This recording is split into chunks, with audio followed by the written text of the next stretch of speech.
Hello, everyone, and welcome to the 10:30 a.m. to 11 a.m. session of the 2022 OpenSimulator Community Conference. In this session, we are pleased to introduce the presentation, Nara's Nook, our 10-year adventure as 3D storytellers. Our panel is Nara Malone, Nara Nook, Dorena Bree, Siobhan Muir, and Mal Burns. Mal is host of the In-World Review, a weekly news and discussion program which has been running for over 10 years, and he'll be presenting our panel members. Please check our website found at conference.opensimulator.org for speaker bios, details of sessions, and full schedule of events. The sessions is being live streamed and recorded, so if you have questions or comments during the session, you may send tweets to at OpenSimCC with the hashtag OSCC22. And for in-world local chat, please put the word question or the letter Q for visibility. Thank you. Welcome everyone again, and let's begin the session. Over to you, Mal. Well, thank you, Olive, and good to be back. Good to be back. Day 2 here. Now, I'm not sure this is a panel, really. I've just seen somebody tweet a placard for it, and it describes it as a performance. And I think I'm inclined to agree. Indeed, my nickname for these 3 ladies is Nara and the Nookettes, which sort of says it all, really, doesn't it? Anyway, we're also getting ready in half an hour or so to go on safari, and I would actually point out at this point Nara is not only in the roundtable on that safari, but she's a regular on our trips there, so very, very familiar what we've got here. Okay, now what's going to happen is each of the 3 ladies is going to do their thing, and they're starting with Siobhan, and then we're going to come back to Siobhan at the end too. And I've got a brief biography to introduce them as we go. So before Siobhan starts talking, I'll just tell you that she's an award-winning author. She lives in Cheyenne, I think that's Wyoming, I can pronounce that one anyway, and writes kick-ass adventure for men and women to enjoy. That's the polite phrase. Right, she's been working on Open Simulator for 10 years, meshing written stories with visual and virtual scenes that readers can walk through. She's created Hypergrid Stories with sometimes amusing results. Disappearing teapots, anyone? And she's bridging the gap between non-gamers and virtual storytelling. So, Siobhan, over to you for part 1. Thank you so much for having us. As said, my name is Siobhan Muir, and along with Nara Malone and Dorena Bree, we're the Nookettes from Nara's. 10 years ago, Nara actually started the Nook because she wanted a way to help people, particularly those who were non-gamers or not in Second Life residents, to see her books in brilliant virtual worlds. At first, it was just walking through scenes and sets, looking at where the characters would live. Then we added NPCs, some of which spoke or interacted in a limited way, giving a sense of being in the character's world. As you can see in this image, I got a chance to finally ride a unicorn. The Hypergrid Stories came next, where players could jump from grid to grid through books left as gates, following a story like clues to a scavenger hunt. Those stories offered both new adventures and new challenges, like keeping items in our own inventories across grids and convincing the scripts to work in the floor collider prims. It's been a long road of leaps, bounds, and accidental successes that led to some of our best creations and advances in 3D storytelling. Back to you, Mal. Well, thank you, Siobhan. So that's our first summary, so to speak. Right, moving on. Our next speaker is going to be Dorena. Her full name is Dorena Bree, and she used to go by the handle of Endora Twinklands. Oh, that's a nice one. In OpenSim, and she's been part of Nara's Nook since 2014. Whoa, what's that? 8 years, really, isn't it? Right. This was her first experience in 3D story building, and she continues to learn something new every day. Primarily, she enjoys helping the writers at the Nook by making props for their stories. Her own stories, meanwhile, tend to be comedically entwined with her love for campy B movies. Oh, yes. Okay, over to you, Dorena. Thanks, Mel. I'm here today to talk about the story sequencer. So a few years ago, I made my first game.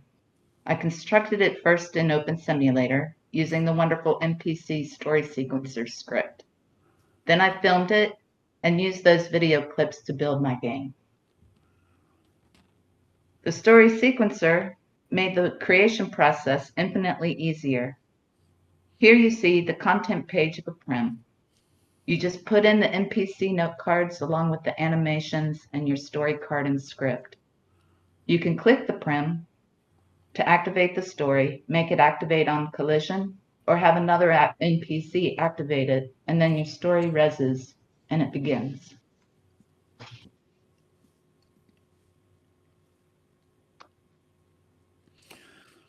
That's fascinating stuff. So the story. This is the story note card. This one is very simple. The note card directs your NPCs where to spawn and what to do next and in what order. Then you fiddle with the timing depending, for example, on how long it'll take your NPC to walk from point A to point B. It's a bit like blocking out a stage play.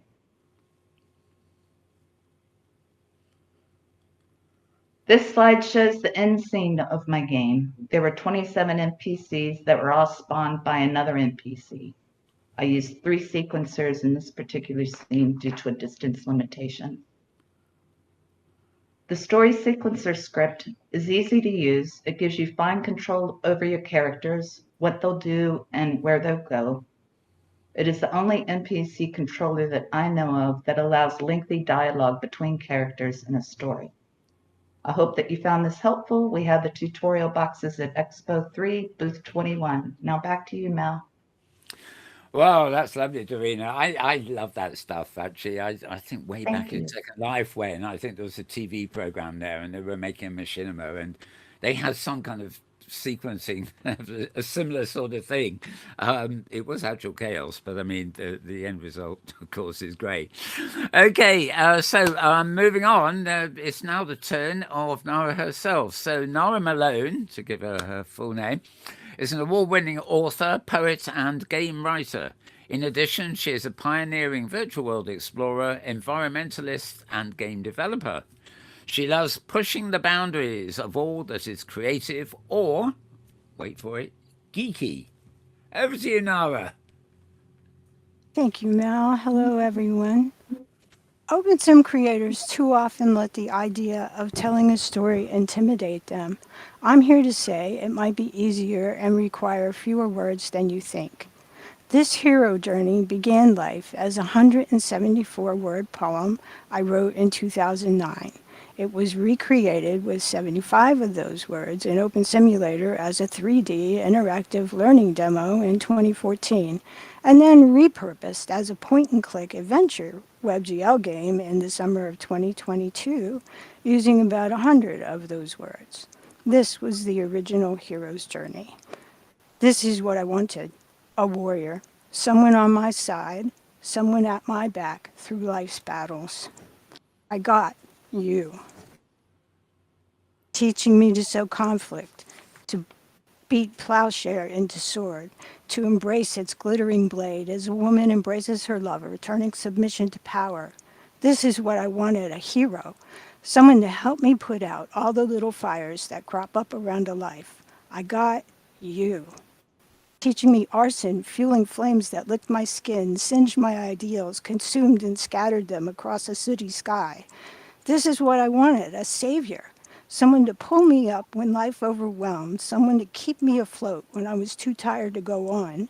I got abandoned, dropped in the blackest seas, sucked into the depths of depression, left to sink or swim in my own tears, to claw my way back from the shipwreck of all I dreamed you'd be.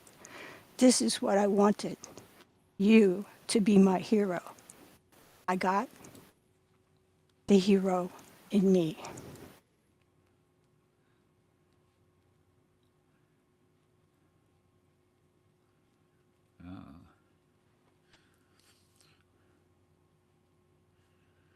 So why are we? So this is my breakdown for the Finding the Hero game.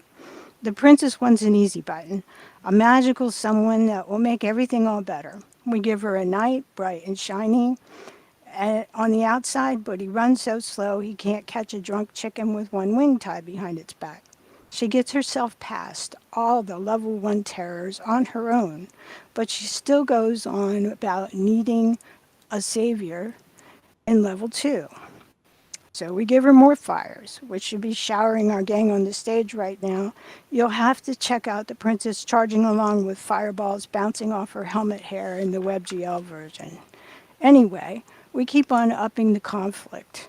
We distract the knight with a condor, forcing the princess to fight her way through until she hits that dark night of the soul, the place where a character has to revise their belief system, give up the idealistic fantasies of all they thought their magic, someone, or something would be.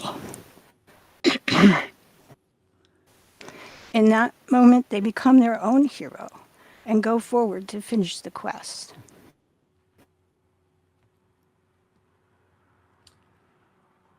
Our character overcomes the final and most challenging obstacles with hard-won knowledge and the wisdom they gain through the trials in their journey. You can use this hero template to map out a story in novels, games, and interactive learning. You'll find the template in many of your favorite movies.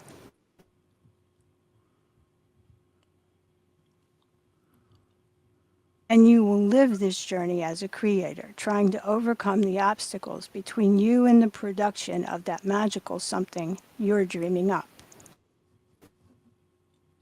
The NPC Learning Lab is still up and still growing in Region Pandora at Nara's Nook. We also have a lovely open-air beach library where we invite you to check into one of our books rather than check one out. Thank you, OpenSim, for being my creative hero's journey these past 10 years. Over to you, Mel. Well, thanks, Nara. Great little summary there. Now, we're about to move back to Siobhan again. Siobhan, I must ask, I've got an abstract here that you gave me. Are you going to read that, or do you want me to? You could read that, absolutely, and then I'll finish the talk. Right. Okay, well, of course, the title of this presentation is Nara's Nook, our 10-year adventure as a 3D storytelling group. And the authors and artists at Nara's Nook Grid celebrated 10 years of adventures in OpenSimulator this October. We will briefly be demonstrating some essential tools we developed for our Hypergrid Story projects, and we'll be talking about those we have in development to overcome remaining limitations to our ability to tell tales in virtual worlds. That's a nice long sentence. Sorry. We've also been able to extend our Hypergrid Stories to reach users on tablets and phones that can't actually access OpenSimulator directly. We maintain a learning lab region on our grid where visitors can pick up tools, watch tutorials, and play through demo scenes of different techniques. So, over to you again, Siobhan. Thank you. So as Nara pointed out, this has been a journey. In the Nook, we started with the idea that readers or players could walk through the sets, sometimes interacting with the characters in the form of NPCs, and sometimes simply watching them. Immersive Edge upped the ante in that the players were allowed to play the story, swept along with the script until they came to the logical ending. Now, with the help of WebGL, we're taking the next step. A choose-your-own-adventure game that allows the player to live as the character and make their own choices as they go through the story. As you can see, the Next Dimension Tales group is planning to have 2 stories come out in the next year. In Nara's story, The Bard's Keep, you get to be Lily, the heroine, as she traverses the Storyteller's castle and encounters Sir Gawain, the bard, who writes the endings to the story of everyone who passes through the castle. Oi, Siobhan, stir up your chin wagon and come skate with us. I can't, Gowan. I'm giving a presentation about your story. Ugh, lassie, they don't tell them about it. Make them play it when it's time. They'll get a proper introduction to it then. Tell them about your story with Nichelle and Marcario, eh? Yeah. As you can see, you get to be Lily, and Gowan will actually talk to you. Okay, In my I tale, never understand a word. Sorry. just don't tell them that to his face. In my tale, A Model Marine, you get to be Nichelle Taylor, hydrogeologist and mapper, and you must work with Marcario Clemente, the hero. Nichelle was drawn into her computer and fell into the castle. Her story's theme is whether you're holding yourself back, whether you've accepted adventure in your life, and to follow your passions. The growth that she'll go through in the story is a choice of doing the same thing forever or living your dreams. Marcario Clemente is a U.S. Marine who died in a car accident, but he left several things undone in his life with the need to finish them when he arrived at the castle. His theme is a commitment to a partner, finding his real direction in life, and helping others. His growth throughout the story is how to work as a team, how to protect a partner while on mission, and finding a common goal that works for them both.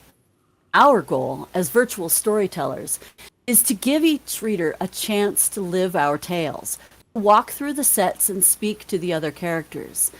In addition to playing this game when it comes out, you'll be able to read Nichelle and Marcario's story in novel form. So thank you very much for joining us, and please feel free to ask questions. Ugh, that's done, Siobhan. They know enough. Come take a wee skate. Okay, how many bunny wee lessons we got here? Right. I can't resist that accent. Right, okay. I guess we're ready for some questions, but I do have one before we hand back Hop to on, Ollie. Dorena. Any questions? I was actually asked to ask you, I guess, Nara, to explain the difference and also maybe your preference between animation NPCs. Obviously, NPCs are the ones you're using here, but you have various Right. preferences for different things, don't you? Right. Well, like if you wanted to maybe take a horse riding on another grid, you would want to use Animesh. Or if you want to take a character to another grid, you want to use Animesh. We did try to use Animesh here so we could just save everybody the headache of giving us NPC permissions. And, you know, when you take it to another grid, you have to remake the NPC so everybody can see it because it has different UUIDs for all its content. So, you know, but when it comes to script time, the Animesh that we brought here, just the three very low poly characters were 200 second script time.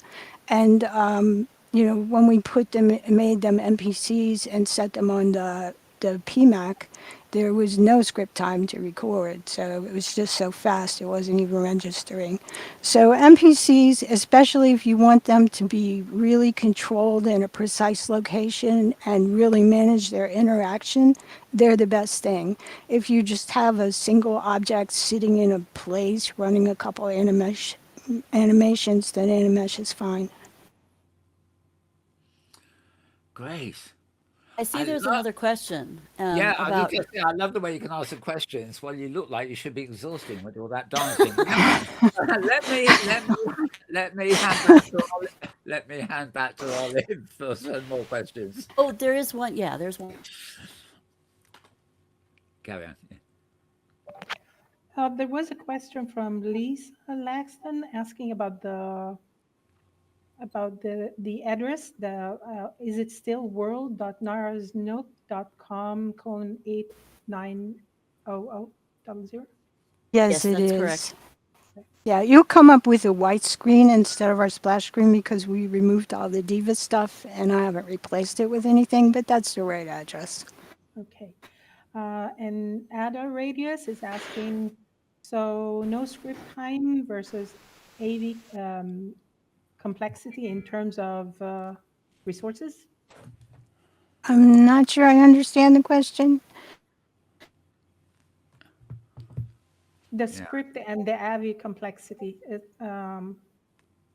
Is there So a like difference? the chicken had like a complexity of 50, but if it was Animesh, it had a script time of 70. Okay. But if it was just an NPC, it didn't register. Okay. Avatar complexity, even the NPCs, like the really complex mess NPCs that we had out here skating, when I put them as Animesh, they were a high script time, but when I made them NPCs, it was nothing. Okay, I think there's a point of, yeah, I think we're at the point where we have to start rounding up now. I have another curiosity on that point, and that's the fireballs coming down from the sky. Is there any economy to be made when you've got multiple ones, or do they each take up the same resources individually? Those were NPCs as well. And I just rezzed them for a minute and just let them fall because, you know, they're like an avatar. If you're not flying and you're rezzed up high, you'll hit the ground, right? So that's what I did with the NPC. Right. Okay. Well, I think that's it for now. Okay.